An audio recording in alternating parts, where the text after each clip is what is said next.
शहराध्यक्षाबद्दल काही एक वेगळा म्हणजे चर्चेचा विषय काही दिवसापासून होता. खऱ्या अर्थानं ज्यावेळेस तिथं आमचे राष्ट्रीय नेते अजितदादा पवारसाहेब आले होते,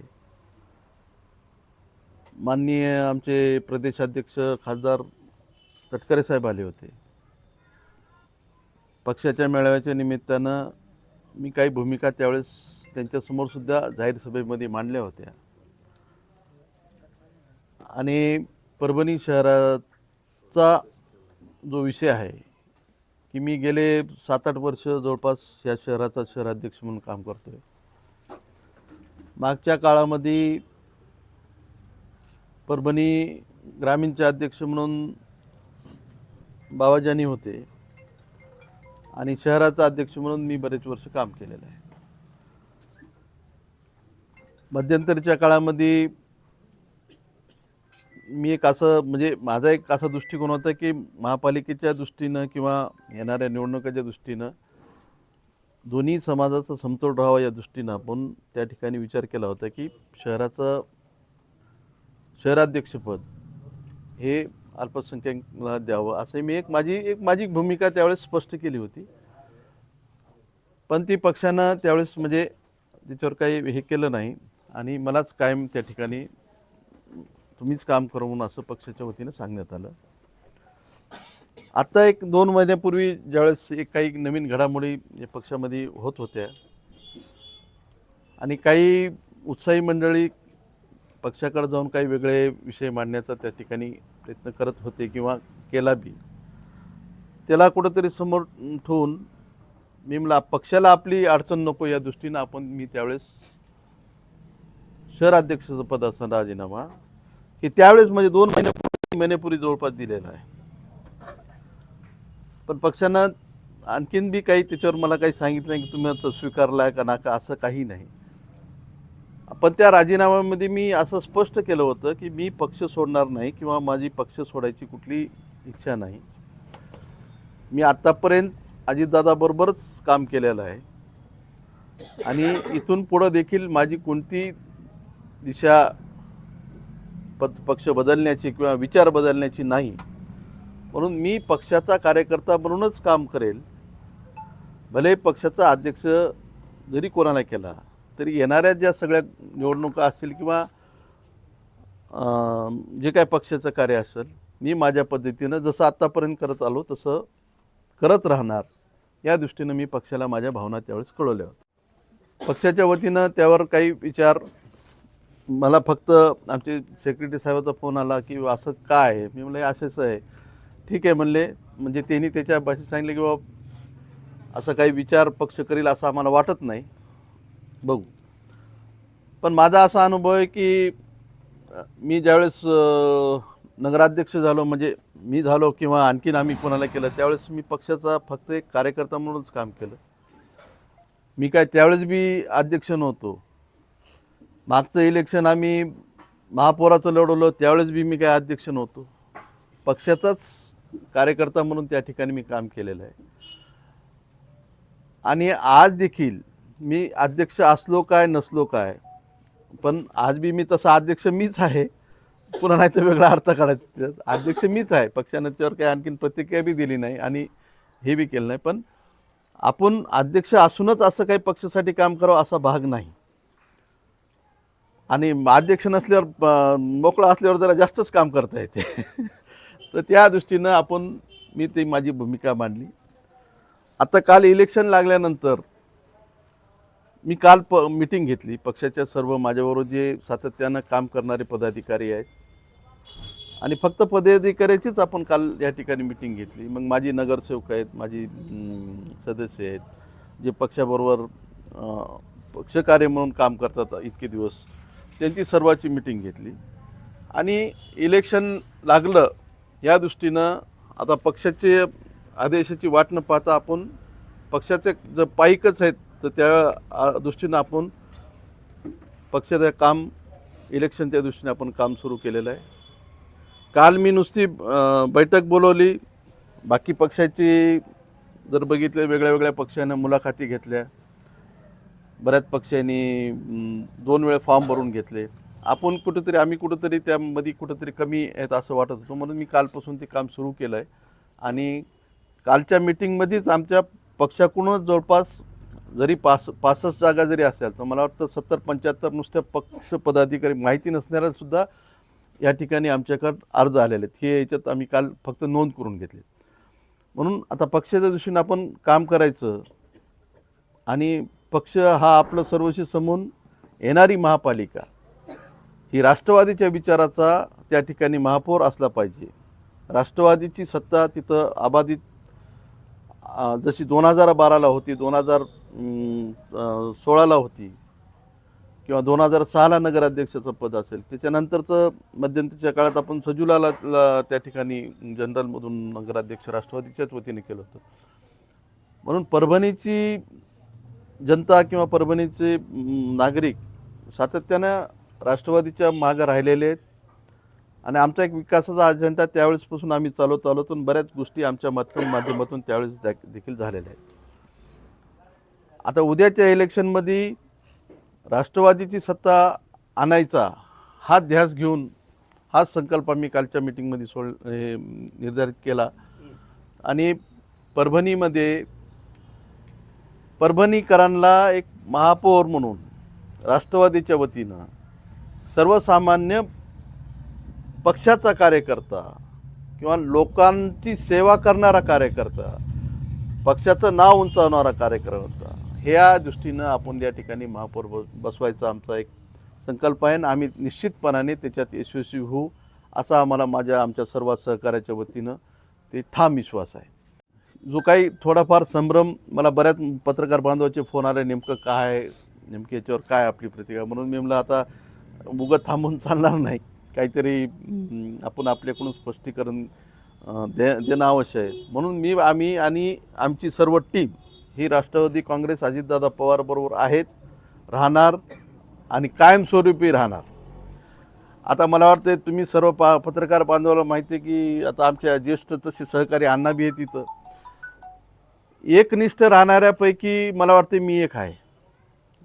आणि जर आपण शोधून काढले पक्षाचे, मग कोणत्या पक्ष असो, शिवसेना, काँग्रेस, भाजप, ह्याच्यात बघा तुम्ही जे काय 2-3च नावं सापडतील तुम्हाला की त्या पक्षाशी आज जेव्हापासून पक्ष स्थापन झालेत किंवा जेव्हापासून ते राजकारणात आहेत तेव्हापासून, आता मी नाव घेणार नाही त्याचे, पण तुम्ही शोधा 2-3 जणांच्या वर तुम्हाला कोणी सापडणार नाही. आणि मला वाटतं त्यापैकी मी एक आहे. पण आमचा जो स्प्लिटअप झाला तो मी दादाबरोबर आहे म्हणून तसं दादाबरोबरच आहे. 91पासून मी दादाबरोबर आहे आणि आज बी मी त्यांच्याबरोबरच राहणार. ही माझी भूमिका स्पष्ट करण्यासाठी आपल्याला या ठिकाणी मी बोलवलं. धन्यवाद. आता आपल्याला काही प्रश्न असतील तर आपण. कोणाच्या नेतृत्वात निवडणूक होणार आहे महानगरपालिका? नाही तसं काही नाही, काहीच नाही आम्हाला ते बाकी. आता कसं असतं, आमचा ग्रुप असतो जिल्हाध्यक्ष, ते सारखे मेसेज असतात, आता फॉर्म घ्या, हे करा, ते करा, ते माझ्याकडेच चालू आहे. परभणी महानगरपालिकेमध्ये राष्ट्रवादीचा कॅप्टन कोण असेल? नाही, कॅप्टन हे सांघिक निवडणूक आहे ना, आम्हाला सर्वांना मिळून काम करायचं. मी सर्वांना, माझा उद्देश पहिलेपासून एकच आहे. मी सगळ्या, आता नाव घेणार नाही, मी सगळ्या गटबाजीत पक्ष राहिलेला आहे आतापर्यंत. म्हणजे 2 गट पहिले होते, पुन्हा 4 गट झाले, म्हणजे राष्ट्रवादीचे पवारसाहेबाचा, मग पवारसाहेबाचे 2 गट झाले. तरी पण पक्षासाठी आपण एक समोर विचार ठेवून मी काम केलं आहे आजपर्यंत, तेच पुढे करत राहणार. मग पक्षाच्या ह्याच्यात ठीक आहे, आता येत राहतात जात राहतात, त्याच्यात काही विषय नाही येतो. पक्षाच्या दृष्टीने म्हणजे आता ही प्रक्रिया चालू करा, जी जिल्हाध्यक्षाची प्रक्रिया असती ते प्रक्रिया चालू करा म्हणून आलेलं आहे. फॉर्म भरा, फॉर्म मागवा, मुलाखती घ्या, हे चालू आहे प्रश्न. काल सगळ्या प्रभागातले अर्ज आलेत का? नाही, काल जे आलेत ना जवळपास प्रभागातले, आणि आमच्याकडं सगळ्या प्रभागात 1-2 प्रभाग सोडले तर सगळ्या प्रभागाचे उमेदवारीचे अर्ज आले काल. आणि हे फक्त पदाधिकारी आहेत. म्हणजे आमच्याकडे आणखीन असे आम्ही कोणाला फोन केले नाहीत की बाबा तू आमच्याकडून लढवतो का किंवा हे करतो का, असं काही झालेलं नाही. आम्ही काल बैठक बोलवली, सांगितलं की बाबा कोण इच्छुक आहे तुमचे नाव हे करा. तर माझ्याकडती, आणि मी ज्या मागच्या 15 दिवसापूर्वी ज्यावेळेस पक्षाची मिटिंग झाली, संभाव्य उमेदवाराची मला ज्यावेळेस यादी मागवली होती त्यावेळेससुद्धा मी सर्व उमेदवाराची यादी पक्षाकडे सपोर्ट केलेली आहे. आणखीन विषय आमच्यासमोर आलेला नाही. आता काहीतरी वेगळा विषय म्हणजे आता स्पष्ट आदेश जोपर्यंत लेखी येणार नाहीत आम्हाला की तुम्ही फक्त राष्ट्रवादीच्या थ्रूच लढवा, तर त्याच्यावर मी भाष्य करणे योग्य होणार नाही. आणखीन तर काही आता काल दादा आले, तटकरे साहेब तर आणखीन दिल्लीतच आहेत, आज संध्याकाळी ते येणार आहेत. उद्या किंवा परवा ते बसून काय डिसिजन घेतील. मग जसं काल CM साहेबांनी सांगितलं, स्पष्ट केलं, दादाने बी त्याला होकार दिला, पण ते वरच्या लेवलच्या गोष्टी आहेत. ज्यावेळेस आम्हाला सांगण्यात येईल की बाबा तुम्ही युतीचा कोणा ह्यांच्याशी बोला का त्यांच्याशी बोला, तर ते त्यावेळेस आम्ही सांगू ना. मग तिचं तिथपर्यंत नाही सांगू शकत. मी आपला ग्राउंड लेवलचा कार्यकर्ता आहे. मी पुण्यात नाही स्थानिक इथं इथं इथं तर काही नाही तशी. इथं आम्ही आणखीन कोणत्याच पक्षाची चर्चा झालेली नाही. ना भाजपची झाली, ना सेनेशी झाली, ना राष्ट्रवादीशी झाली. त्यांनी आमच्याशी केली नाही, आम्ही त्यांच्याशी केली नाही. ते बी त्यांच्या श्रेष्ठीचा आदेशाची वाट पाहतात, आम्ही आमच्या श्रेष्ठीच्या आदेशाची वाट पाहतो. पक्षाने जर तुम्हाला दिलं तर तुमची इच्छा आहे? नाही, पक्षाचा आदेश मान्यच करावा लागेल ना. नाही, पक्षाने तुम्हाला फ्री हँड दिला, तुम्ही निर्णय घ्या स्थानिक लेवलला. तर बघू ना त्यांचा काय प्रतिसाद देतो त्याच्यावर अवलंबून आहे ना. आमच्या जरी मनात युती करायची असेल किंवा त्यांच्या मनात आहे की नाही ते बी बघावं लागेल. पक्षानं जर उद्या आम्हाला सांगितलं की तुम्ही बोलणी करा, तुम्हाला त्यांनी जर पर्याय दिले आम्ही ह्यांच्याशी बोला ह्यांच्याशी बोला आणि होत असेल तर करा, तर ते डिसिजन ज्यावेळेस आमच्यापर्यंत येईल त्यावेळेस आम्ही पुढं बोलत जाऊ ना. त्यांच्याकडून प्रत्येक वेळेस स्वबळाची भाषा वापरली जाते त्यांच्याकडून भाजपकडून. नाही, भाजपचा आता तो त्यांचा विषय आहे, आपण नाही सांगू शकणार त्याच्याविषयी. आमची भूमिका आणखीन पक्षानं आम्हाला काही असं डायरेक्ट सांगितलेलं नाही की तुम्ही हे करा. पण पक्षाचं काम करत असताना मी जिल्हाध्यक्ष म्हणून मला माझ्या पूर्ण 65 किंवा पूर्ण प्रभागामध्ये उमेदवार उभे करायचं मला तयारी ठेवावं लागणार आहे आणि माझा महापौर आमच्या पक्षाचा होईल या दृष्टीने मी काम करत आहे. काही वेळापूर्वी पालकमंत्री निर्मला बुद्धे म्हणले की आम्ही केवळ शिवसेनेची युती करणार म्हणून. ते त्याचा विषय आहे ना तो. आम्ही त्याच्याकडे आणखीन गेलोच नाही ना. आम्ही म्हणजे भाजपकडे आम्ही गेलो नाहीत किंवा त्यांनी आम्हाला प्रस्ताव दिला नाही. जवळपास सोहळावरच लढलो ते पक्ष आदेश आला तर मी काय सांगाल तुम्हाला, पक्षाचा अध्यक्ष म्हणून माझी हे आता काय आमच्याकडे वेळ नाही, 7 दिवसाचा वेळ आहे. मला माझे 65 उमेदवार तयार करून ठेवावं लागणार, म्हणजे इच्छुकाची यादी तयार ठेवावं लागणार आहे. उद्या युती झाली तर तिथं काय ॲडजस्टमेंट होती तो विचार करावा लागेल. नाही झाली तर माझं पूर्ण एक बी जागा रिकामी राहणार नाही, त्यासाठी मला प्रयत्न करावा लागेल. आम्ही काय ते आमची वाट पाहणार नाहीत, आम्ही वाट पाहणार नाहीत. ते बी त्याची स्वबळाची तयारी करत असेल, आम्ही बी तयारी. तडजोड ज्यावेळेस करायची होती येईल वेळ, त्यावेळेस मग तो विचार होईल की बाबा काय एखाद्या प्रभाग इकडं होतो का तिकडं होतो, हा विषय नंतरचा आहे. 65 नगरसेवकांच्या यादीमध्ये ज्येष्ठ राष्ट्रवादीचे नेते माजी महापौर प्रताप देशमुख यांचं नाव आहे की नाही? प्रताप देशमुख, मी आणखीन क्लिअर करू इच्छितो की मी गेले 7 टर्म ह्या महापालिका असेल की इथं मी काम केलेलं आहे.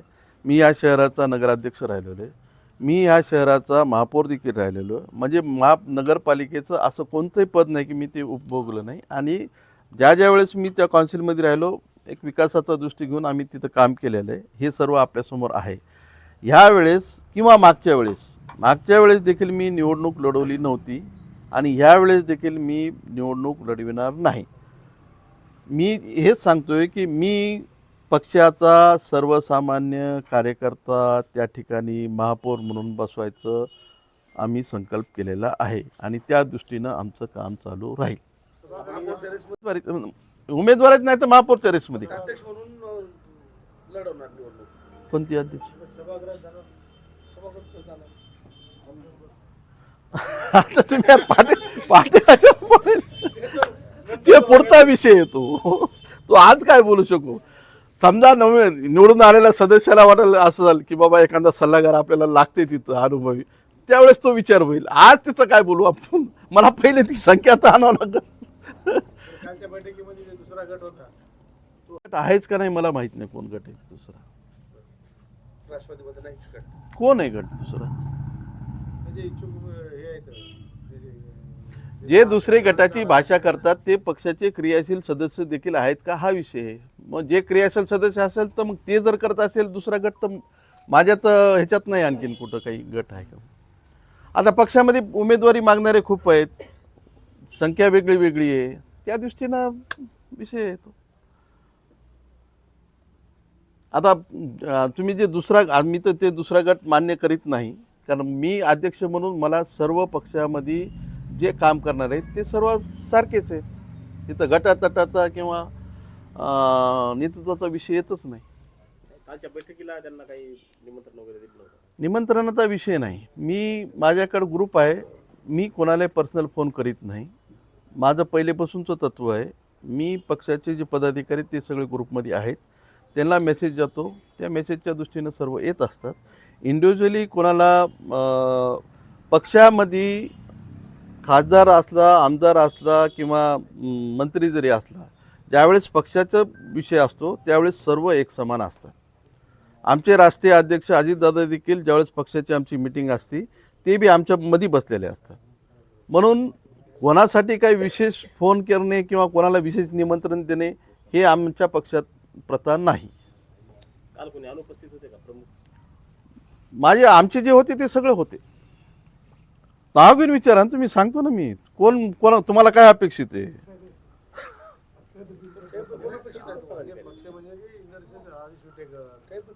राजेश विटेकर हे काल मुंबईला गेले होते, ते आज बी मुंबईला आहेत. हां, ते मुंबईमध्ये आहेत. ते मुंबई आल्यावरती आता जशी इलेक्शन होईल, अधिवेशन होतं, अधिवेशन झाल्या ते एक दिवस इथं परभणीत होते, काहीतरी एका कुठंतरी प्रभागामध्ये उद्घाटन केलं असं कळालं. तिथून संध्याकाळी आमची भेट झाली, आमची चर्चा झाली. त्या काल ह्याच निमित्तानं पक्षाचे काय हे त्याच्या निमित्तानं ते मुंबईला आहेत. आता 3 वाजता त्यांची अजितदादा आणि तटकरे साहेब आहेत की नाही माहीत नाही मला, पण तिथं बैठक आहे.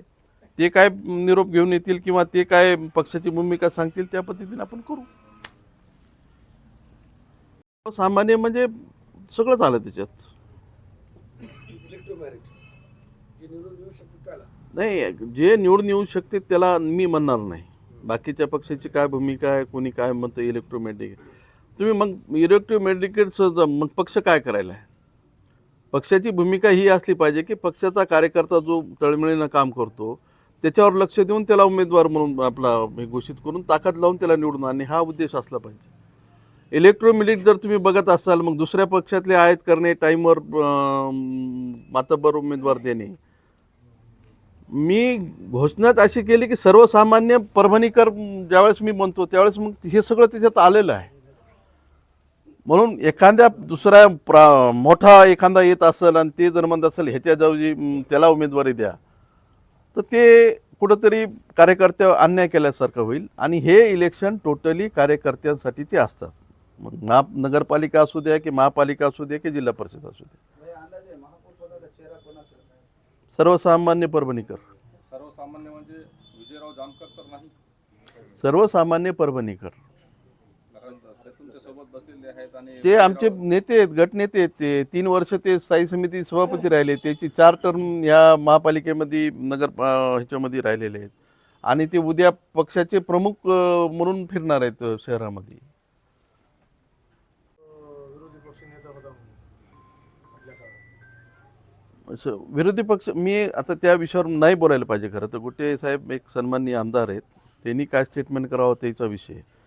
पण मला एक कळतंय की सत्ता आणि विरोधी पक्ष नेता ह्याची व्याख्या काय आहे तुम्ही सांगा जरा मला. काय त्याचा म्हणण्याचा अर्थ काय विचारा ना तुम्ही त्यांना. कशा अर्थानं सेटलमेंटचं राजकारण केलं जाते. परभणीत सेटलमेंटचं राजकारण केलं जाते एक, आणि परभणीची वाट इथल्या सगळ्या स्थानिकच्या नेत्यांनीच लावली असं त्यांचं म्हणणं आहे. आरोप केला असा ज्यावेळी काँग्रेस जे सत्ताधारी त्याला बोलायला हरकत नाही ना, असतील ना. मग आम्ही त्याचे सहमत आहेत ना. गेले 8 वर्ष ज्यांची सत्ता होती त्यांनी वाट लावली हे तर आम्ही म्हणालो ना. भैया काँग्रेस जेव्हा सत्तेत होती म्हणजे मागच्या टर्मला त्यावेळी सभापती जे होते ते राष्ट्रवादीचे होते आणि विरोधी पक्ष नेता राष्ट्रवादीचा होता. म्हणून मी सांगायलो की गुटे साहेब काय म्हणले मी त्याच्यावर किती बोलावं हे वेगळा विषय. मी त्यांच्या मताची सहमत असूच शकत नाही. त्याचं कारण असं आहे की विरोधी पक्षनेता हे नॉमिनेट असतो. विरोधी पक्षनेता ज्या पक्षाचा दुसऱ्या नंबरचा जो पक्ष आहे त्याला विरोधी पक्षनेता निवडला जातो विरोधातला. आणि सभापतीची निवड असते. सभापती ज्यावेळेस होतो, समजा स्थायी समितीचा सभापती होतो, सभापतीचं प्रत्येक पक्षाचं त्या संख्यानुसार संख्याबळ निवडून जातात. परभणी महापालिकेमध्ये स्थायी समितीचं संख्याबळ 16 आहे.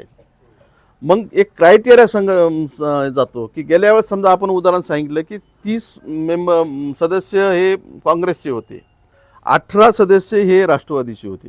मग त्या ठिकाणी 8 मेंबर काँग्रेसचे गेले, 4 मेंबर राष्ट्रवादीचे गेले, 2 मेंबर भाजपचे गेले, 2 मेंबर शिवसेनाचे गेले, असं 16चं संख्याबळ झालं. आता 16च्या संख्याबळ तशीच परिस्थिती ज्या ज्या समजा महिला बालकां सभापती आहे किंवा ज्या कोणी कमिटी आहेत, आरोग्य समिती आहे, ह्याची ही निवडणूक होत असते दरवेळी आणि संख्याबळ हे त्याच्या संख्येनुसार ठरवलं जातं. मग काय होतं एका ह्याच्यात की कमिट्या ज्यावेळेस स्थापन होतात तर कोणत्या कमिटीमध्ये जास्त सभासद विरोधाचे होतात. अलग लक्षात तुमच्या एखाद्या कमिटीचा आरोग्य समितीचा विरोधी पक्षाचे 9 जातात, रनिंग पक्षाचे 4 जातात, 7 जातात. त्याचं कारण असं आहे की एका सदस्याला 3 कमिटीच्या वर जाता येत नाही. 3 कमिटी, एक सदस्य समजा विजय दामकर आहेत आणि शंकर आहे, यात हे विरोधी आहेत आणि सत्ताधारी आहेत, ह्याला बी 3 ह्याच्यात जावं लागतं, 3 कमिट्यामध्ये, आणि हे बी 3 कमिट्यामध्ये जाते. तर तिथं कमी जास्त होतं संख्याबळ. म्हणून बऱ्याच ठिकाणी असं होतं की सभापती जे आहेत विरोधी पक्षाचे सुद्धा होतात संख्याबळानुसार, कारण तिथं जी संख्या आहे ती कुठं ह्याची वाढती. म्हणून मी तुम्हाला सांगितलं की गुटे साहेब काय बोलले मी त्याच्याशी त्याला नाही क्रॉस करत, पण ही निवडून येणारे आमच्या त्यावेळेस होते. शहराची वाट कोणी लावली? काँग्रेसने लावली. तुम्ही साक्षीदार आहेत सगळे याला. मी सांगा म्हणून तुम्हाला जे अपेक्षित उत्तर द्यायलो मी. आणि काँग्रेस म्हणल्यापेक्षा जे 8 वर्ष गेले सत्ता होती त्यांनी लावली. हीच आता जी चर्चा चालू आहे, अंडरग्राऊंड ड्रेनेज सिस्टीम आली, समांतर योजना आली, हे कोणाच्या काळातले आहेत? राष्ट्रवादीची सत्ता होती. पहिले 2.5 वर्ष मी महापौर होतो, दुसऱ्या 2.5 वर्षामध्ये वडकरताई अध्यक्ष होत्या. त्यांच्या अखेरच्या पिरियडमध्ये आपण हे सगळे प्रस्ताव सबमिट केलेले होते. आणि त्याच वेळेस जे प्रस्ताव आम्ही सबमिट केले होते तर त्यावेळेसच्या दृष्टीनं त्यावेळेस बी आमच्यावर आरोप झाले की तुम्ही जागा घेतली नाही ना, प्रस्ताव कशी हे केले. आज तरी जागेचा विषय संपलाय का? आज तरी युनिव्हर्सिटीने जागा दिली का?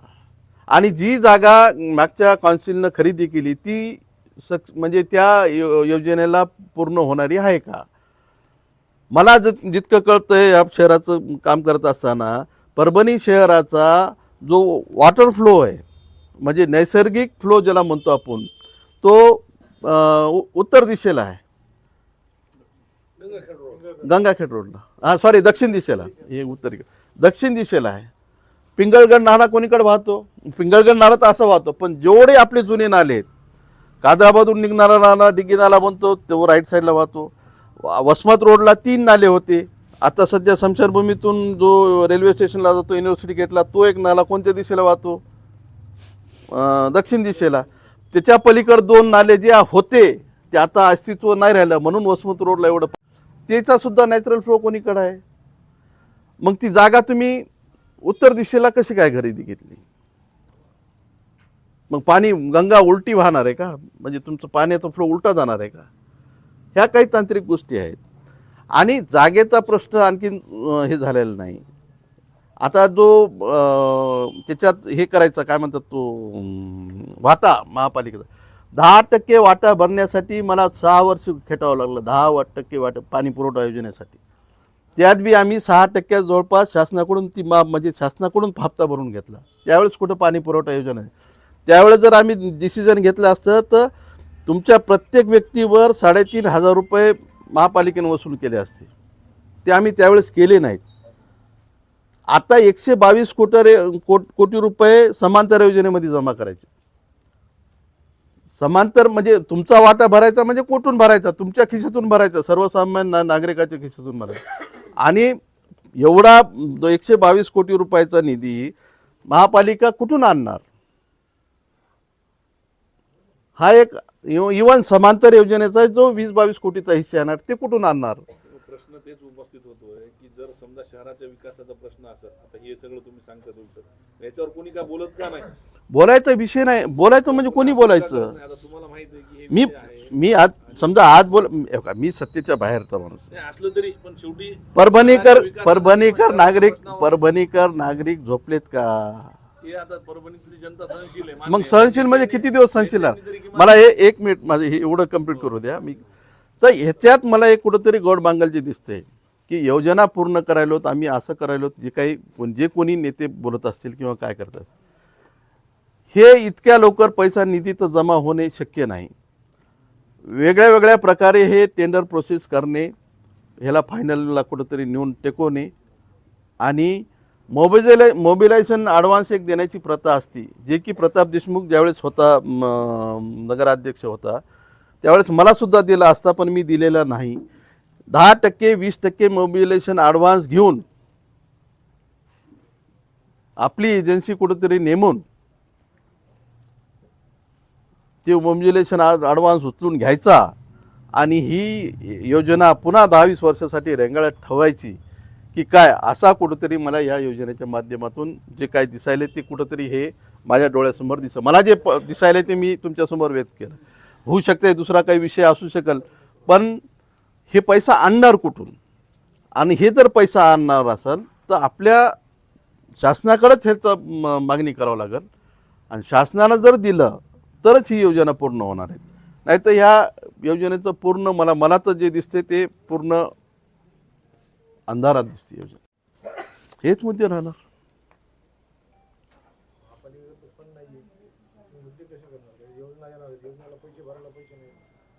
हो ना, मग 8 वर्ष गेले ना हो साहेब.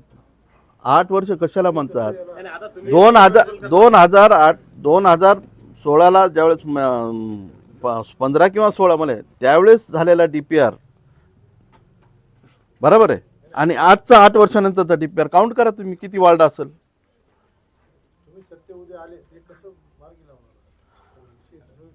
मग आम्ही तर आता सगळं सांगितलं, मग उद्या काही काय राहू दे ना आम्हाला. नाही, एवढी सगळी बेसिक माहिती आहे. फुलं कुठून दक्षिणेकडून उत्तरात आहे, सगळं आहे, इतंभूत माहिती आहे. मग तुम्ही माघार का घेतली यावेळी? यावेळी तर नितांत गरज होती तुमची. कशाची माघार? महापौर म्हणून मी महापौर म्हणून डिक्लेअरच कधी केलं तर माघार घ्यायचा विषय. निवडणूक लढवणार नाही असं निवडणूक निवडणूक मी मागची बी लढवली नाही ना. तर असं महापौर पाहिजे ना मग. मला कुठंतरी आता सांगा ना, पुढं कुठंतरी जाऊ द्या ना. का इथंच राहता डबक्यात ठेवता? मला नाल्या साफ करायला होतं का? 91 पासून मी नाल्या साफ करायलो. तर ज्या काँग्रेसनं वाट लावली शहराची असा तुमचा आरोप आहे. मग आता युतीमध्ये जर समजा ठरलं तर तुम्ही बसणार का सोबत त्यांच्या ज्यांनी वाट लावली? हे पक्षाचं डिसिजन येऊ द्या. काही गोष्टी आम्हाला ओपन कशा सांगता येतील तुम्हाला? आम्ही आमच्या भावना पक्षाकडे कळवलेल्या आहेत. पक्ष त्याच्यावर काय सांगाल त्याच्यावर आम्ही भाष्य करू. तुम्हाला वाटतंय का आम्ही पक्षाकडे आमच्या भावना पक्षानं आम्हाला विचारलं नाही? काय आम्ही सगळं केलेलं आहे. पण एक काय असते की राज्याचा प्रश्न आहे, एकट्या परभणीचा प्रश्न नाही. 29 महापालिका आहेत, उद्या येणाऱ्या 36 काहीतरी जिल्हा परिषद, ह्या दृष्टीनं पक्ष सारांसार विचार करत असतो. त्या दृष्टीनं आपण पूर्ण काय निर्णय येईल ते सांगू. आम्ही आमच्या भावना कळवलेल्या आहेत. कळाल्या तुमच्या भावना. चालू ठेवू शकले नाही आम्ही. हे 10,000 पोल 12,000 पोल त्यावेळेस यांच्या स्टँडिंगमध्ये मंजुरी घेतली. त्यावेळेस शासनानं योजना दिली ती 12,000 पोलची आपण त्यावेळेस LED लाईट बसवली. मंजुरी आमच्याच काळातली, आम्हीच टेंडर प्रोसेस केली. शासनाने जरी त्याला डायरेक्ट फंडिंग केली असली तर आज त्या लाईटला तुमच्या एखाद्या कॉलनीमधला एखादा लाईट गेला तर रिप्लेसमेंट करायला तरी येतात का ते?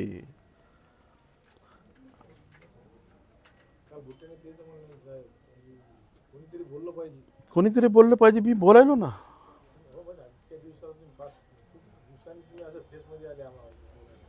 आता नाराजगी नेमकी शहरवासियांवर आहे का कोणावर आहे तुमची? तेच कळलं नाही आम्हाला. मी शहरवासी नाराज आहे. नाराज शहर प्रति इंडिव्हिज्युअल कसं, पण मी आज तुमच्या माध्यमातून एवढं सांगू इच्छितो की शहरवासियाने बी ह्या सगळ्या गोष्टीचा विचार केला पाहिजे, प्रश्न विचारले पाहिजे. मला आठवतंय मी ज्यावेळेस होतो आणि ज्यावेळेस मी काम करत होतो, माझ्या विरोध रखान्याचे रखाने भरून येत होते. हे बी मी पाहिलेलं आहे, अनुभवलेलं आहे. पण आम्ही त्याच्यावर काम केलं, आम्ही त्याला पॉझिटिव्ह घेतलं. आम्ही ज्यावेळेस एखाद्या वर्तमानपत्रा किंवा एखाद्या याच्याकडून आम्हाला सूचना यायची तर आम्ही त्याचा विचार करायचोच ना. नाही असं नाही. आणि त्यावेळेस तिथले प्रॉब्लेम सॉल्व्ह करायचा आपण प्रयत्न देखील करायचो. पण मध्यंतरीचा काळ माझ्यापेक्षा तुमचा जास्त अनुभव आहे. तुम्ही मांडलेली प्रतिक्रिया, तुम्ही मांडलेले परभणीच्या हिताचा एखादा प्रश्नावर कुठेतरी दखल घेण्यात आली का ह्याच्याबद्दल बी तुम्ही विचार करा. आणि ह्या माध्यमातून परभणीकरांना बी आव्हान आहे माझ्याकडून. नुसत्या तुम्ही अपेक्षा करून तुम्ही बी आता सत्याला न्याय द्या, ही म्हणायची वेळ आलेली. जे काम करणार आहेत त्याला न्याय द्या ना. आजकाल काय झालंय, काही कालच्या मी बऱ्याच ठिकाणी पाहतो, आमचा नगरसेवकच घंटागाडी चालवतो, आमचा नगरसेवकच डीपी काढतो. आता तर काय झालं, कोणती स्मार्ट डीपी आली तर त्या मग ही त्या नगरसेवकाचं म्हणजे कौतुक करावं का त्याला निष्क्रिय म्हणावं, हा विषय आहे ना. नगरसेवकाला जर घंटागाडी चालवायची असेल, त्याला जर MSCBचा पोल बसून असं लावायचा असेल, त्याला जर लाईट स्वतःहून चढून लावायचा असेल, तर तो निष्क्रिय आहे का हे परभणीकरांचं ठरवावं ना. परभणी ज्यावेळेस आम्ही हे केलं, मी कधी बी एजन्सी लावलेली नाही, फक्त ड्रायव्हर सोडले तर ते कचरा संकलन करण्यासाठी. बोरवणची योजना त्यावेळेस आणलेली आपण, फक्त कामाटी जे आहेत त्यांच्यावर आम्ही काम करत होतो. 350 पावणे 400 कामाटी होती, त्याच्यावर आम्ही प्रत्येक ह्याला आठवड्याला आम्ही प्रोग्राम असायचा की हे आठवडा ह्या कॉलनीत, ते आठवडा ह्या एरियामध्ये, त्या आणि ते काम व्हायचं. शहर काय आज काय फार वाढले अशातलं नाही, कॉलन्या वाढल्यात, आणखीन लोक तिकडे गेले बी नाहीत. पण तिकडे लोकांना माहीत बी नाही कामाटी काय असते ते, जे नवीन आहेत त्याला. आता माझ्या इथं घरासमोर 15 दिवस झाले असतील नाल्या काढून टाकल्यात, आणखीन त्याला कोणी मारी, नुसतं आलं ते काम कोण होतं ते आलं त्यानं काढून वर ठेवलेलं आहे, झालेलं आहे. आमचं म्हणणं तेच आहे की एवढं बघून सुद्धा तुम्ही शांत काय आहेत? नाही भ्रष्ट मी शांत काय आहेत? ज्यांना माहिती आहे प्रश्न कसा आहे भैया, ज्या माणसाला प्रश्न माहिती आहे त्याचं सोल्युशन माहिती आहे, त्यांनी गप्प राहणं हे शहरवासियांसाठी धोकादायक आहे ना. आम्ही केले ना, ज्यावेळेस सेवा करायची त्यावेळेस केली. याच्यावर थोडासा तुम्ही जर आवाज उठवला, पण मग आवाज उठवण्यासाठीच ह्यांना पाठवायचंय मला तिकडं. नेतृत्व का करत नाही? मी कुठं नाही म्हणाल नेतृत्व करायला, मी त्या खुर्चीवरच असं थोडीच बांधणं हे. वायफाय न करायला तुम्ही? वायफायनं नाही, वायफाय सुद्धा आमच्याकडे सोशल मीडिया तिथपर्यंत सीमित आहे. आम्ही प्रॅक्टिकली करू, आमचा उद्देश प्रॅक्टिकल करणे आणि त्याच्या मार्फत काम करू. त्याच्या पाठीमागं खंबीरपणे उभं राहा. मोठा नाही म्हणतात त्याला, अति अति अति प्रचंड भ्रष्टाचार आहे. आणणार उद्या सत्ता आल्यावर मी सगळे विषयाला हात घालणार. काय रेकॉर्ड तर कुठं जाणार नाही, रेकॉर्ड कुठं जाणार आहे का? तुमची टॅगिंग कशी होती त्या ह्याची, तुमच्या शहराची रोजची एक सूत्र असते प्रत्येक गोष्टीचं, त्या सूत्रानुसार ते हे होते. आता परभणीतून दरडोई जर 20 टन कचरा निघत असेल आणि तुमचं महिन्याचं बिल समजा 30 समजा 2 टन धरला तर 3 दोन्ही 60, आपण एक एक्झाम्पल 60 टन कचरा महिन्याला निघायला आहे. तुमची आज बिल 60च्या ऐवजी 120 टनाची आहेत.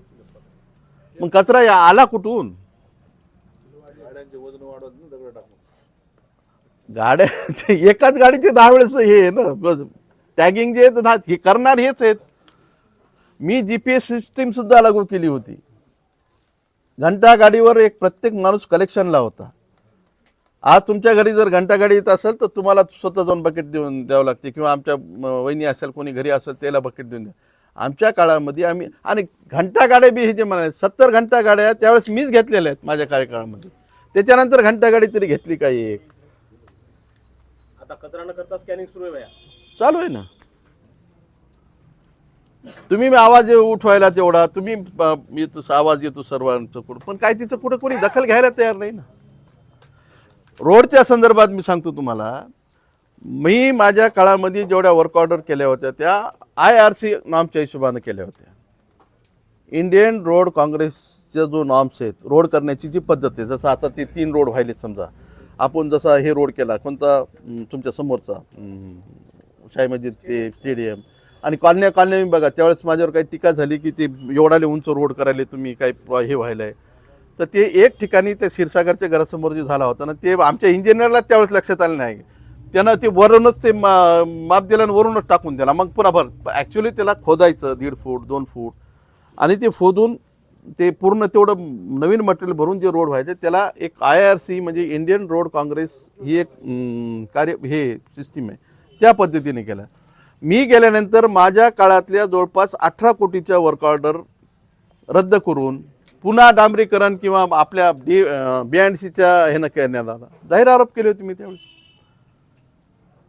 आणि प्रमुख रस्ते होते त्यावेळेस हे रद्द करून कुठंतरी थातुरमातुर कामं करण्यात आले. या तरी जागा हो, नुसतं परभणीकर म्हणण्यानं काही जणांना कुठले कोण आले त्याला सुद्धा परभणीकर म्हणून गेले, त्यांनी काय परभणीची वाट लावली हे बी बघा तुम्ही. म्हणून अधिक जास्त काही नाही बोलणार. उद्याच्या इलेक्शनला काही मुद्दे शिल्लक राहते. भेटन झालाय हा छापायला काय भेटन झालं? विरोधी पक्षात नेताच भेटन. कोणी बोलायला गेलं आता पहिल्यांदा बोलले त्याच्यानंतर प्रत्येक बातमीत स्टेटमेंट घेऊ आम्ही. बिलकुल घ्या ना, मी तयार आहे ना. ए पाणी घे ना इकडे. ए चहा घे लवकर.